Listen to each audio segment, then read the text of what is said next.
तो आज हम लोग 300 क्रिएटिव प्रॉब्लम्स रिटेन बाई लेस्जुलो होलिक्स का फर्स्ट 5 देखने जा रहे हैं। तो उसमें पहला क्वेश्चन है,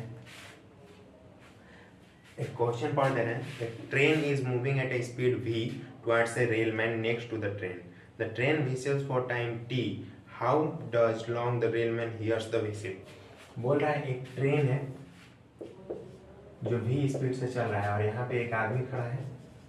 तो t टाइम तक ट्रेन व्हिसल किया, t इज इक्वल टू 0 पर व्हिसल करना शुरू किया और t टाइम तक व्हिसल किया। तो इस आदमी को कितने देर तक व्हिसल सुनाई देगा ये निकालना है। तो t टाइम में मान लेते हैं ये डिस्टेंस d है दोनों के बीच में। तो t टाइम में वो पहुंच गया यहाँ पर, तो ये वाला डिस्टेंस हो जाएगा vt। तो ये वाला डिस्टेंस कितना हो जाएगा d माइनस vt। तो जैसे ही व्हिसल t इक्वल टू 0 पे बजना शुरू हुआ होगा उसी समय इस पार्ट आदमी को तो व्हिसल सुनाई नहीं दिया होगा।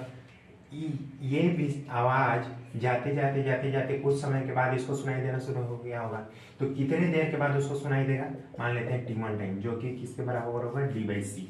सी क्या है यहाँ पर, speed of the sound in air, और d क्या है, distance between the train and railman at t is equal to 0। तो इतने टाइम तक उसको सुनाई दे, इतने टाइम के बाद उसको साउंड सुनाई देना शुरू हुआ होगा, पहली बात। उसके बाद जब t टाइम तक वो ट्रेन व्हिसल करता रहा, उसके बाद जब लास्ट में कितने समय तक उसको सुनाई दिया होगा, तो t टाइम तक व्हिसल किया होगा तो सुनाई दिया ही होगा।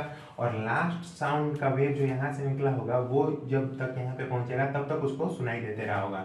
तो लास्ट में d minus V T by C इतने टाइम तक ट्रेन को सुनाई दी, मतलब t इक्वल टू जी इतने टाइम पर व्हिसल सुनाई देना शुरू हुआ और इतने टाइम तक सुनाई देता रहा। तो कितने देर तक उसको देता रहा सुनाई, तो t1 माइनस t2, जो कि हो जाएगा c minus v by c into T.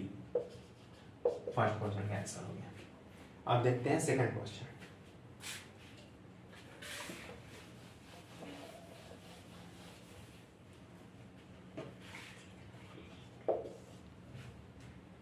Speed of a motorboat in still water is 4 times the speed of the river. Speed of the river.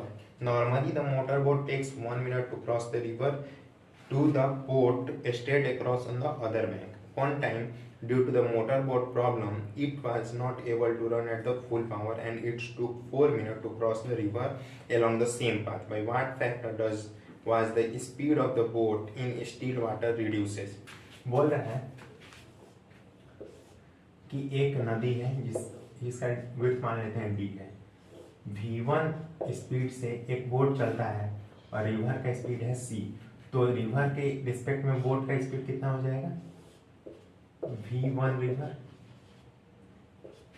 c को उल्टा करके जोड़ दिए तो v के तो और क्या दिया हुआ है, v1 रिवर जो दिया हुआ है वो 4c दिया हुआ है।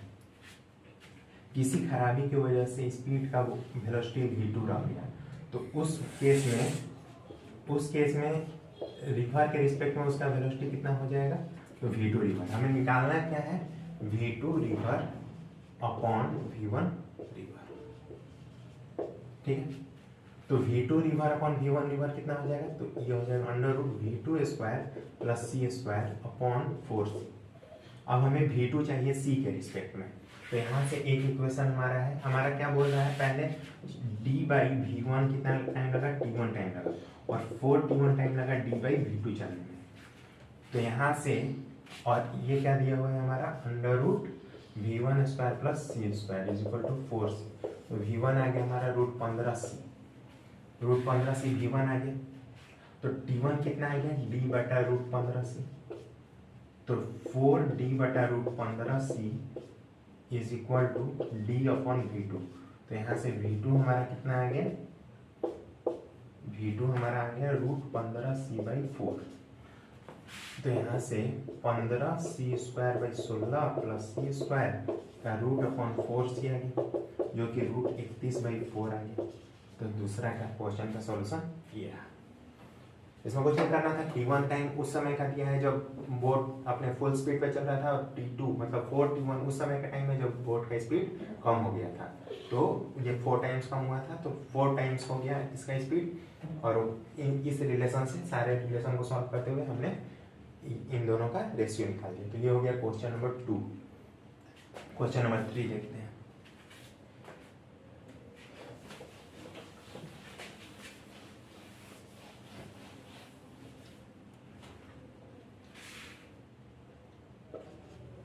क्वेश्चन नंबर 3 बोल रहा है कंसीडर ए रफ, ये उससे पहले एक कॉन्सेप्ट बता दे रहे हैं। क्वेश्चन नंबर 3 में जो यूज होने वाला है, एक वर्टिकल सर्किल लिया गया है और अल्फा एंगल पर कोई एक स्लोप लिया गया है और यहाँ से एक रिंग को इस रॉड में छोड़ दिया गया है। तो कितना टाइम लगेगा इसको यहाँ तक पहुँचने में, वो बताना है। तो जी इधर की ओर लगेगा, इधर क्या लगेगा, जी कॉस अल्फा। ये डिस्टेंस हमारा 2r है, ये कितना हो जाएगा 2r कॉस अल्फा। तो S is equal to U T plus half T square के हिसाब से S is equal to U तो 0 है, half G cos alpha into T square. तो टी आ जाएगा हमारा 4r/g का रूट, जो कि पता चला यहाँ से कि इंडिपेंडेंट ऑफ अल्फा है, मतलब अल्फा पे डिपेंड नहीं कर रहा है। मतलब स्लोप यहाँ से अगर ऐसा भी हो तो भी इसको यहाँ से यहाँ तक पहुँचने में उतना ही टाइम लगेगा जितना टाइम यहाँ से लेके यहाँ तक पहुँचने में आ गया। तो ये कॉन्सेप्ट क्लियर है। क्वेश्चन क्या बोल रहा है, consider a trough of a semi circular cross section of incline plane. बोल रहा है क्वेश्चन आसान भाषा में समझा दे रहे हैं। क्वेश्चन क्या बोल रहा है, एक ऐसा है और एक इंक्लाइन है यहाँ से यहाँ तक। तो ये बोल रहा है कि ए से बी, ए से सी जाना और सी से बी जाना, मतलब time in A C B always less than होगा टाइम इन ए बी। मतलब यहाँ से एक रिंग छोड़ा जाए तो वो इस पाथ से यहाँ तक पहुँचे, उसका टाइम टी ए बी हमेशा बड़ा होगा ए सी बी के रास्ते से जाने से। तो कैसे प्रूफ होगा वो देख लेते हैं। तो वर्टिकल सर्किल ले लेते हैं एक, यहाँ से ये ऐसा क्या होगा और ये ऐसा क्या होगा, सॉरी इसी में बना देते हैं। ये अपना है ऐसा गया है, ये ऐसे और ये ऐसे। एक वर्टिकल सर्किल लिया गया जो कि यहाँ से होके गुजर रहा है, ठीक है। तो यहाँ से यहाँ तक आने का टाइम, यहाँ से यहाँ तक आने का टाइम के बराबर है ए डी, इसको बी मान लेते हैं, इसको सी मान लेते हैं। तो टाइम इन ए डी बराबर होगा टाइम इन ए सी के। तो और अब बचा हमारा ये वाला डिस्टेंस, ये वाला डिस्टेंस कंपेयर करना है। तो यहाँ से यहाँ तक पहुँचने में कितना पोटेंशियल एनर्जी कम हुआ, तो इतना लेंथ, इतने हाइट का पोटेंशियल एनर्जी कम हुआ। और यहाँ से लेके यहाँ तक पहुँचने में कितने हाइट का पोटेंशियल एनर्जी कम हुआ, तो इतने। तो जाहिर सी बात है कि यहाँ पे वेलोसिटी ज़्यादा होगा in comparison to point D. So इस सारे पाथ पे अगर टाइम को लिखा जाए डिस्टेंस बाई वेलोसिटी, तो हर एक पॉइंट पे वेलोसिटी भी ज़्यादा है और इसका डिस्टेंस ये वाला अगर एक सर्किल एज्यूम किया जाए यहाँ पे इन तीनों से होकर गुजरता हुआ, तो ये वाला ये वाला कॉर्ड किससे लंबा है, इससे लंबा है। तो इसका मतलब है कि ये वाला लेंथ ज़्यादा बड़ा है इससे, तो डी भी बड़ा है, डी भी छोटा है इस केस में, बी डी के केस में डी छोटा है और वेलोसिटी ज़्यादा है, तो टाइम क्या होगा, कम होगा। तो टाइम किसके केस में कम होगा, बी सी के केस में कम होगा टाइम डी बी के केस से। इसको उल्टा लिख देते हैं, टाइम ऑफ डी बी ज़्यादा होगा टाइम ऑफ सी बी। तो दोनों को जोड़ दिया जाए तो ये हो जाएगा टाइम ऑफ ए बी हमेशा ज़्यादा होगा time of A C B से, जो कि हमको प्रूव करना है। ठीक है, क्वेश्चन नंबर 3 हो गया। क्वेश्चन नंबर 4 देखते हैं। क्वेश्चन नंबर 3 हो गया, मिटा लेते हैं, जिसको स्क्रीनशॉट लेना ले सकता है।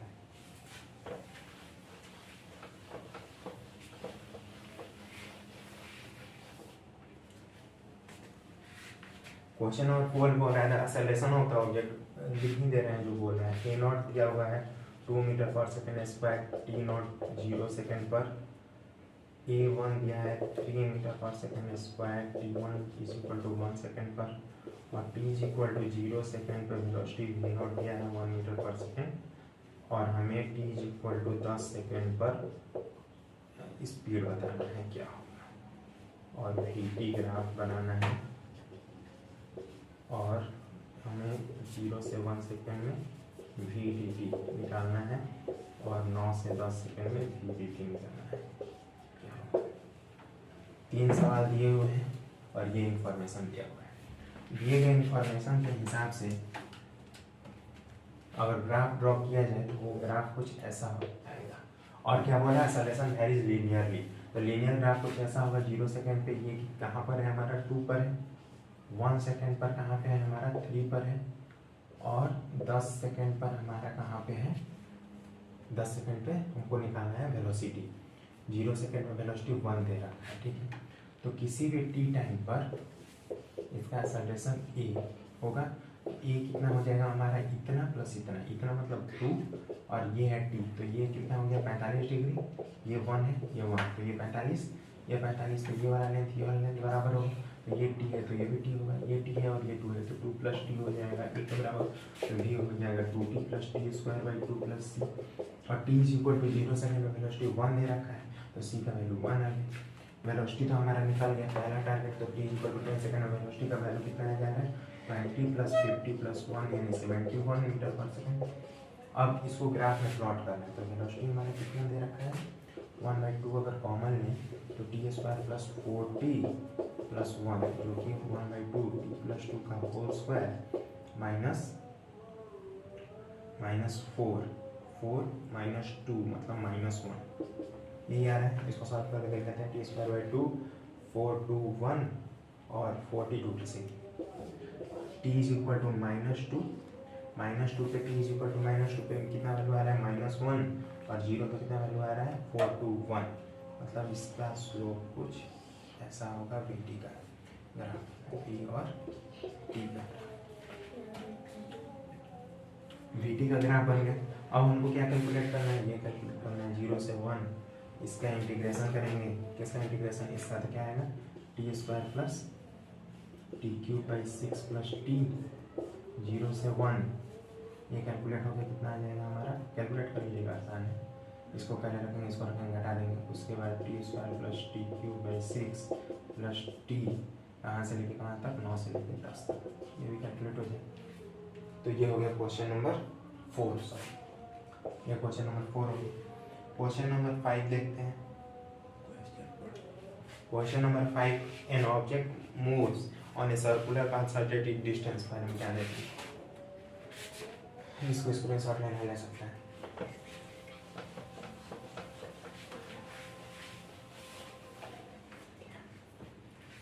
An object move on a circular path such that its distance covered is given by, एक सर्कुलर पाथ पर एक ऑब्जेक्ट मूव कर रहा है, एक सर्कुलर पाथ पे एक ऑब्जेक्ट मूव कर रहा है, ठीक है। सर्कुलर पाथ पे एक ऑब्जेक्ट मूव कर रहा है जिसका डिस्टेंस दे रखा है अपना 0.5 t square plus 2t। Ratio of the magnitude of acceleration है t इक्वल टू 2 सेकेंड और t is equal to 5 second का रेशियो 1/2 दे रखा है, तो हमें रेडियस बताना है।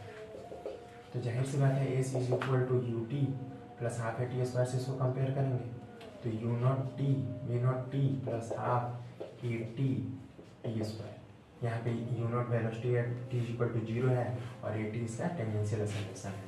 तो किसी भी टाइम टी पर एक्सेलरेशन क्या होगा √AT square plus AM square, नीचे भी हो जाएगा AT square plus AM square, जो कि AT स्क्वायर तो कितना AT कितना है हाफ है, AT यहाँ से कंपेरिजन करें तो AT आ जाएगा 81 आ जाएगा और V नॉट 2 आ जाएगा, तो AT आ गया 1 का स्क्वायर और AN होता है V स्क्वायर बाई R का होल स्क्वायर का रूट, ये है T is equal to 2 second पर और √1 plus V square by R का होल स्क्वायर 5 सेकेंड, जो कि हाफ के बराबर दे रखा है अपना।